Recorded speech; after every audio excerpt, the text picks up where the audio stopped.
Bonjour à tous, que Dieu vous bénisse. Donc je m'appelle Francky, je suis d'origine colombienne et je suis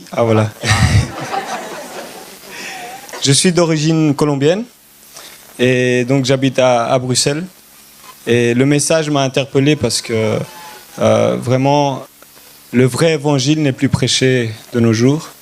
Et c'est ça que les jeunes ont besoin, qu'on leur prêche la vérité, qu'on leur prêche sur le péché, parce qu'on ne sait pas dans quelle situation on se trouve.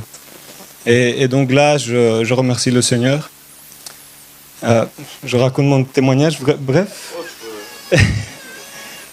Donc il y a 2 ans que je me suis converti.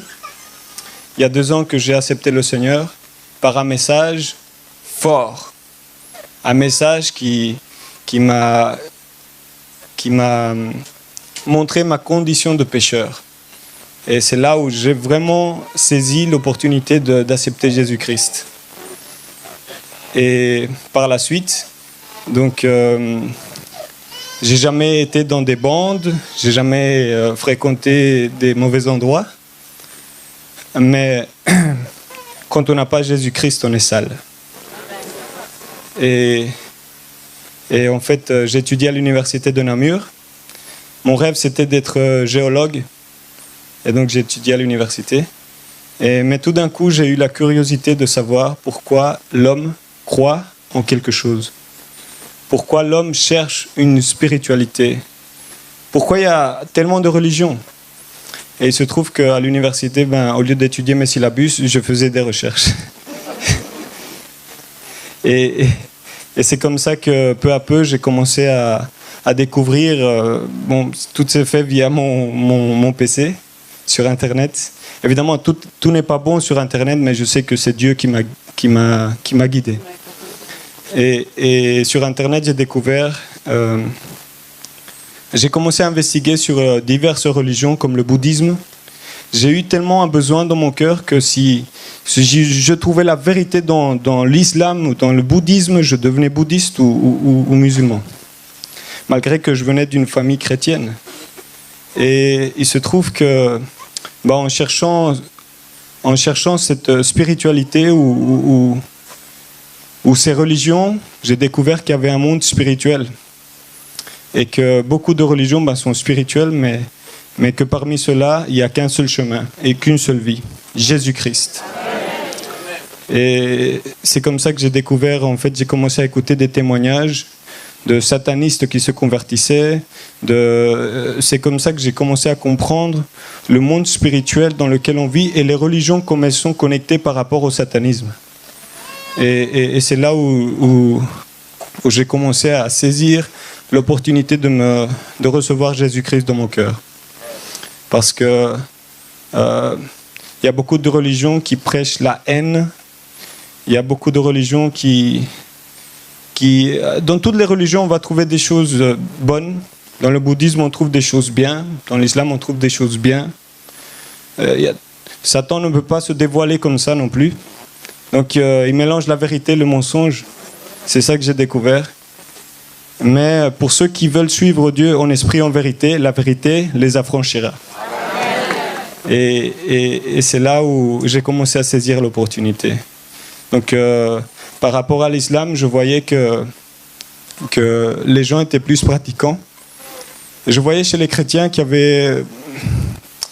L'évangile, c'était Jésus est amour, et peu importe si tu mens, si tu es un soulard, Dieu t'aime. Et moi, je voyais que ça ne me plaisait pas, cette religion. Parce que ça ne me faisait pas voir ma condition de pécheur. Donc, c'est comme ça que j'ai commencé à chercher l'islam. Et justement, j'ai vu le témoignage d'un frère qui, justement, il s'appelle Moussa Kone. Moussa Kone. Et c'est comme ça que j'ai saisi l'opportunité d'étudier plus les sourates qui parlent de Jésus. Et comment j'ai découvert que c'est dans l'islam, Jésus-Christ, c'est lui qui va juger tout le monde. Et dans l'islam, Jésus-Christ n'a pas de père. Et c'est qui le père? C'est lui-même.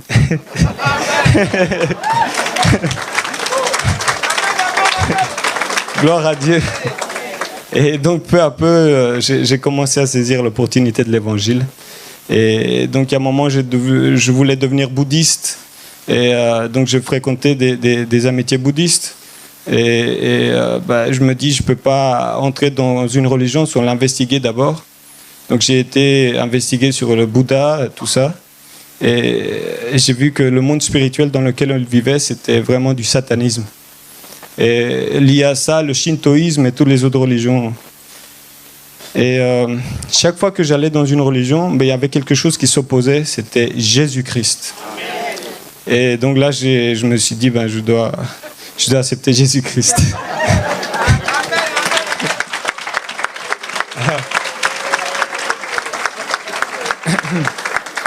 Mais le dilemme était, alors, si j'accepte Jésus-Christ, dans quelle église je vais aller? Ah, ça c'était un dilemme. Dans cette recherche de spiritualité et donc de la connaissance de ce monde spirituel, du satanisme, je voyais qu'il y avait des infiltrations démoniaques dans les églises. Et qu'il y avait vraiment Satan qui était dans les églises. Notamment dans l'église catholique, je voyais beaucoup de choses, des fêtes païennes, tout ça. Donc le mélange de la parole de Dieu, de la vérité avec le mensonge. Et justement, les églises protestantes ont hérité malheureusement de ces croyances ou de ces traditions. Et donc peu à peu, je commençais à faire un tri par rapport aux églises. Et il y a une église en particulier qui m'a interpellé. C'était l'église adventiste du 7e jour. Pas pour le message biblique, plutôt. Pour le message biblique. Et donc, j'ai décidé de me baptiser, de me faire baptiser, en cherchant toujours ce Jésus-Christ, et donc dans l'église adventiste. Mais il se trouve qu'en cherchant toute cette spiritualité, je savais que, par exemple, les universités étaient aussi, malheureusement, théologiques, étaient aussi influencées par Satan. Et le monde politique, donc là, j'entre aussi dans les thèmes de franc-maçonnerie, Illuminati, tout ça. Et donc, je voyais, mais qu'est-ce que je fais, puisque, bon, maintenant, je veux suivre Dieu. Et donc, le problème, c'était que maintenant, je ne pouvais pas me taire. À l'université, je commençais à faire des débats avec mes amis. Et les gens me traitaient de fou. Donc, j'avais un problème, puisque dans la géologie, on t'apprend l'évolution et on t'apprend vraiment tout ça. Tu dois bien le connaître par la science de la Terre en général. Et je me posais beaucoup de questions par rapport à ça. Et donc, j'ai fait des recherches par rapport à ça. Et Dieu m'a convaincu qu'il vaut mieux croire, ou c'est plus logique de croire qu'il y a un créateur qui a tout créé, que de croire que de rien, il y a quelque chose qui a été créé, et même quelque chose qui n'a pas de vie a engendré la vie. C'est pas possible. Et c'est là où je me suis dit vraiment, Dieu est grand. Et dans cette recherche-là,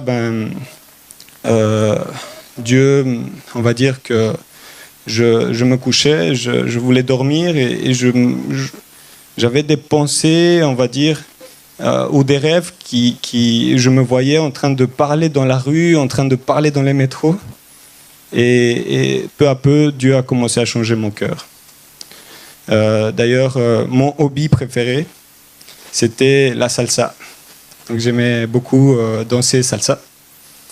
Et beaucoup d'autres danses, mais en découvrant Jésus-Christ et en découvrant ce monde spirituel, je ne voulais plus être une marionnette. Donc je voulais changer radicalement. Et Dieu a changé ceci. Et d'ailleurs, les petites copines, pour ceux qui ont des petits copains, petites copines, changez ça parce que ce n'est pas de Dieu. Dieu a créé le mariage, et c'est dans le mariage que tout doit se faire. Donc là, j'ai terminé avec ma copine. J'ai dit, je suis désolé, mais je veux suivre Jésus-Christ.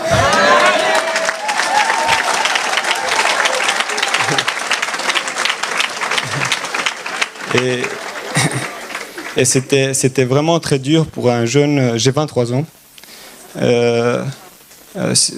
c'était très dur à ce moment-là parce que bon, on est vraiment attaché au monde, on est vraiment attaché aux passions charnelles, mais quand tu fais le pas, oh, la vérité t'a franchi. Et là, j'étais libre.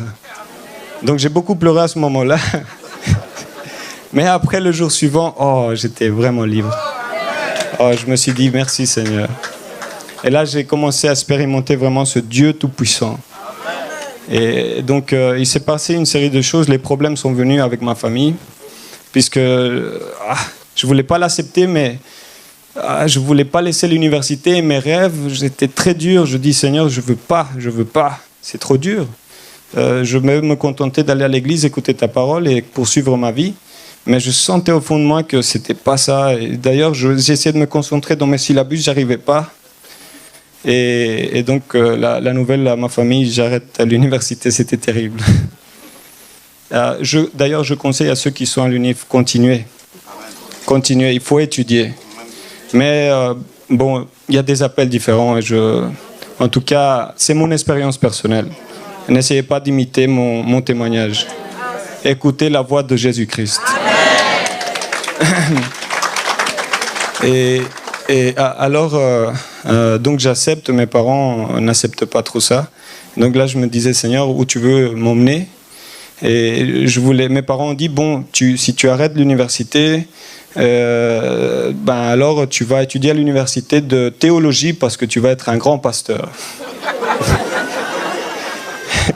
Il faut que tu sois un pasteur, il faut que tu aies des diplômes, et je commençais à comprendre que tout ça n'avait rien à voir avec l'évangile. Et donc je commençais à lire par exemple la biographie de Moïse, de Jean-Baptiste. Je me dis, dans quelle université ils sont partis? Et donc j'ai découvert l'université de la souffrance. Et c'est là où Dieu m'a conduit, et donc j'ai connu des frères adventistes. Et il y avait, donc j'arrive dans un groupe adventiste réformé. Et donc il y a un frère qui me dit, tu sais, il y a moyen si tu veux étudier, tu peux faire médecin missionnaire. Donc c'est une médecine alternative on soigne pas par des médicaments chimiques, mais plutôt par médicaments naturels. Tout ce qui est thérapie, hydrothérapie et tout ça. Et donc je dis ok, je prie beaucoup le Seigneur, je dis Seigneur, là je commençais à découvrir la prière. Ah Seigneur, maintenant je parlais à Dieu et d'ailleurs j'ai une petite anecdote à vous raconter par rapport à ça. Donc un jour, quand j'ai accepté Jésus-Christ, j'étais dans mon lit et je me rappelle que j'étais en train de dormir et tout d'un coup je sens une présence qui me prend des bras comme un courant, une énergie des deux bras et me serre, et là mon corps était paralysé et je commence à invoquer le nom de Jésus. Et là j'étais vraiment en train de transpirer. Je dis Seigneur Jésus, aide-moi, Seigneur Jésus. Et Dieu m'a libéré. Mais sur le coup, j'ai pris mon drap et j'étais en mode fœtus. Et Seigneur, j'avais peur, j'avais chaud, je ne voulais pas sortir, mais je me dis, mais qu'est-ce que je fais? Si Dieu est tout puissant, alors je dis, mais c'est pas possible. Alors dans mon lit, je fais ça. Je dis, si tu as pris mes mains, prends aussi mes pieds. Je commence à le défier, et gloire à Dieu, Dieu m'a sauvé. Donc dans ce cheminement, Dieu m'a envoyé en République dominicaine. Je pensais que j'allais prendre mes livres, tout ça. Mais là, on me donne une pelle et un pic pour travailler. C'est là où je commence à découvrir l'école de la souffrance. Donc j'arrive et oui, on te donnait des cours théologiques, de santé, etc. Mais surtout, c'était le travail manuel.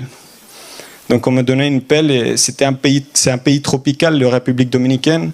Beaucoup de moustiques, la chaleur, tout ça, c'était nouveau pour moi.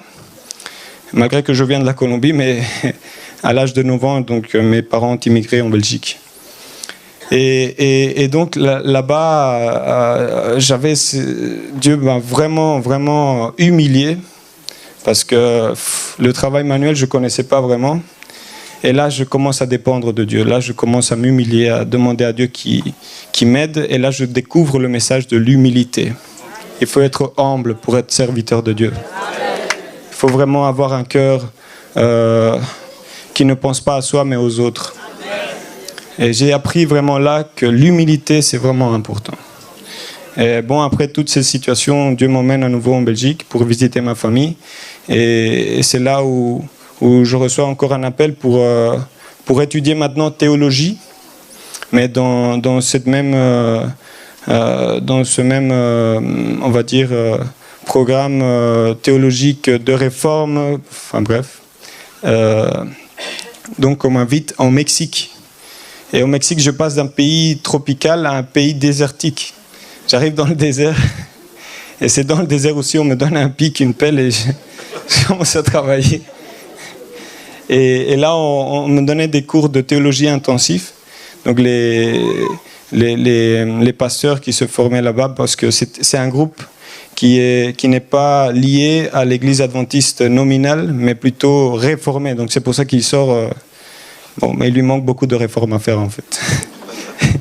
Et en fait, je sors donc j'étudie là, et Dieu m'a fait beaucoup souffrir également. Mais bon, j'ai tenu bon. Et donc pour terminer, pour faire court le témoignage, j'ai fini, c'était 1 an et demi, j'ai fini. Et j'ai eu cette envie donc d'aller prêcher dans la rue, de parler dans la rue. Parce que je me dis sincèrement, si on est chrétien et on a la vérité, il y a des gens dehors, il y a des couples qui s'embrassent dehors, il y a des gens qui se saoulent dehors, il y a des gens qui insultent dehors, et ils n'ont pas honte de montrer leurs péchés. Or, nous, on a la vérité et on a honte de parler. Et là, j'ai découvert que vraiment, pour être un vrai chrétien, il faut parler. Et donc, j'ai commencé à parler, donner ce témoignage. Et j'ai découvert, j'avais déjà en moi cette préoccupation de l'adoration à Dieu. Donc là, malgré que le message était bon, d'ailleurs, dénoncer Babylone, c'était ça qu'on prêchait là-bas. Mais le problème de la Trinité, croire qu'il y a un Dieu trois, la personne de Jésus-Christ, la personne du Père, la personne du Saint-Esprit, c'est ce qu'on m'enseignait là-bas. Et c'était vraiment parallèle à ce que j'avais appris dans les recherches personnelles par rapport à l'Église catholique. Et je ne savais pas prouver ça par la Bible. Mais je me dis, bon, je crois par la foi, et c'est pas comme ça. Dieu nous demande d'aller chercher dans les Écritures, d'aller chercher ce Dieu. Et c'est là où je découvre, j'aime beaucoup voir les prédications du frère Paul Washer. C'est là où j'ai découvert ce message de repentance, du péché. C'est ça qu'il faut pour nous tous les jeunes, qu'on nous prêche la vérité. Et c'est là où je me dis, c'est vraiment fort ce message. Je l'acceptais, j'ai commencé à... Les opportunités qu'on me donnait pour parler, je parlais de ça, de la repentance, de venir à l'église primitive. Mais je voyais qu'il y avait beaucoup de traditions dans cette église réformée. Et par rapport à la Trinité, je voyais que ce n'était pas biblique. Donc j'ai prié beaucoup le Seigneur, et il se trouve que je me suis dit, mais il y a des gens qui prêchent la parole aux États-Unis, au Brésil, il y a aussi Paulo Junior, je conseille. Et là, je me dis, mais en Europe, il n'y a pas de gens qui prêchent la vérité. Gloire à Dieu, la gloire soit pour Dieu, que Dieu utilise le frère Chora pour prêcher ce message aussi. Et là, je découvre en français, justement, ce message, et justement, je tombe sur la Trinité. Et c'est là où la vérité m'a à nouveau affranchi. Là, je crois vraiment en Jésus-Christ, le Dieu unique. Et c'est là où j'ai commencé à réaliser pourquoi il y avait tellement de paganisme dans l'Église par rapport aux images qu'on se fait de Jésus-Christ, par rapport aux anges et tout ça, parce que Dieu dit de ne pas se faire des images de lui. Il est spirituel. On n'a pas... Et d'ailleurs, Satan utilise ça parce qu'il est ange de lumière. Et c'est pour ça qu'il y a tellement de gens qui voient des visions, qui voient Jésus-Christ dans leur chambre, et qui voient des choses comme ça. C'est vraiment terrible. Et j'ai commencé à parler de ça, et les gens se sont moqués de moi là-bas, et m'ont traité un peu de fanatique, tout ça. Mais je continuais, et j'ai découvert aussi le thème de la dîme. Et avant de venir ici, je l'ai aussi prêché là-bas. Donc ça a provoqué des et on va dire des divisions. C'était assez terrible. Mais bon, grâce à Dieu, j'ai tenu bon parce que moi, ce que je veux dans ma vie, d'ailleurs, tous les chrétiens, ce qu'on veut dans notre vie, c'est simplement demeurer toujours dans le royaume des cieux. Ici, sur terre, on n'a rien. Et vivre par la foi, il faut vivre par la foi. Là-bas, on m'a proposé de l'argent pour... donc, on m'a dit, tu as fini, donc on va t'aider pour que tu commences à avoir ta propre expérience de pasteur, entre parenthèses. Et on va te payer un salaire. Mais celui qui accepte un salaire doit se conformer avec ce que celui qui lui paye, il prêche, quoi, c'est ça. Donc moi, j'ai dit non, je veux pas. Mais non, mais l'ouvrier doit vivre d'un salaire, etc. J'ai compris que le salaire d'un vrai prédicateur, c'est simplement manger, boire et un logement. Et c'est là où les problèmes ont commencé à venir. Mais je me dis, je balance tout et puis si je reviens plus, je ne reviens plus. Et avant de venir, donc ça fait à peine 2 semaines que je suis venu en Belgique. Et la première chose que je demandais en prière à Dieu, c'était qu'il me donne l'opportunité d'être ici. Et dans ce parcours, j'ai découvert qu'en Belgique, à Bruxelles, il y a une assemblée. Et là, justement, le frère Chora était venu. J'ai écouté et donc j'ai voulu parler avec lui. Et c'est de ça que je voulais partager avec vous. Et donc, il m'a invité ici. Et par la gloire soit pour Dieu. Et en Belgique, il y a des jeunes aussi qui se lèvent pour prêcher la vérité. D'ailleurs, j'ai écouté un témoignage d'un frère qui s'appelle John. Il a eu l'opportunité de donner son témoignage aussi. Et lui aussi, Dieu l'utilise vraiment beaucoup pour donner ce message en Belgique. Et d'ailleurs, il a fait pour la gloire de Dieu, un site internet qui s'appelle Dieu Jésus, Dieu-Jésus.com. Et donc c'est là où il dénonce également les fausses pratiques, tout ça. Évidemment, il ne faut pas se lancer par émotion, mais par conviction. Donc on doit bien centrer dans la parole, on ne doit pas se laisser guider par des sentiments parce que ça c'est terrible. Donc vraiment bien se centrer, il faut que vous sachiez dans quel Dieu vous croyez. Parce qu'on peut venir ici et venir par tradition. Il faut une conviction pleine. Peu importe si y a un scientifique, s'il y a quelqu'un qui veut vous détourner de la vérité, comme vous avez la vérité, vous allez le convaincre à lui. Et lui ne va pas vous convaincre à vous. Il y a beaucoup de chrétiens qui sont devant des scientifiques, devant des théologiens, ils ont peur parce qu'apparemment ils savent mieux que vous. Non, vous avez Jésus-Christ en vous. Et c'est ça la vérité, frère. C'est que Dieu m'a affranchi. Que Dieu vous bénisse.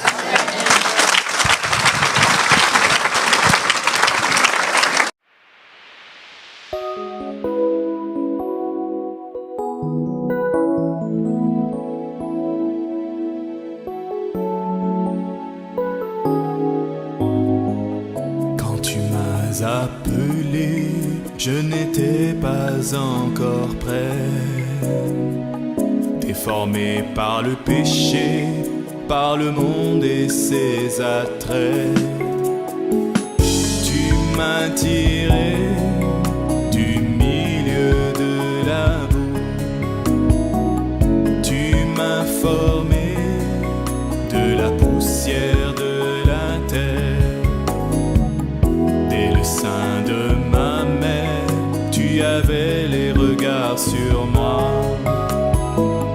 Tu m'emmenas au désert pour parler à mon cœur. Tu m'as choisi par ta divine volonté.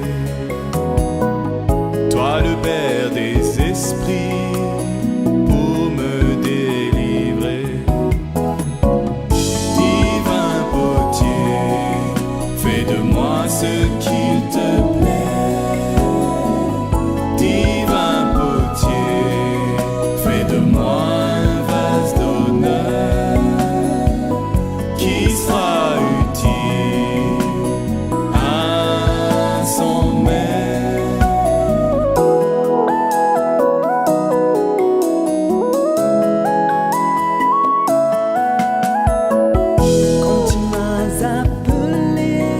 Je n'étais pas encore prête, esclave du péché, formatée par la société.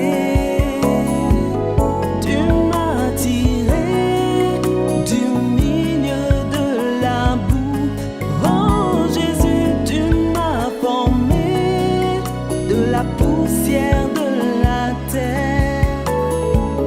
Tu devais me briser pour répondre à ton appel, enlever l'Égypte en moi pour enfin entendre ta voix. Me voici Seigneur, envoie-moi vers les nations. Répands ta parole aux extrémités de la terre. Divin potier, fais de moi ce qu'il te plaît. Divin potier, fais de moi un vase en or qui sera utile à son maître. Peut-être qu'aujourd'hui, tu ne te rends pas compte de ce que le Seigneur fait avec toi. Mais laisse-le te travailler entre ses mains, entre les mains du potier. Il fera de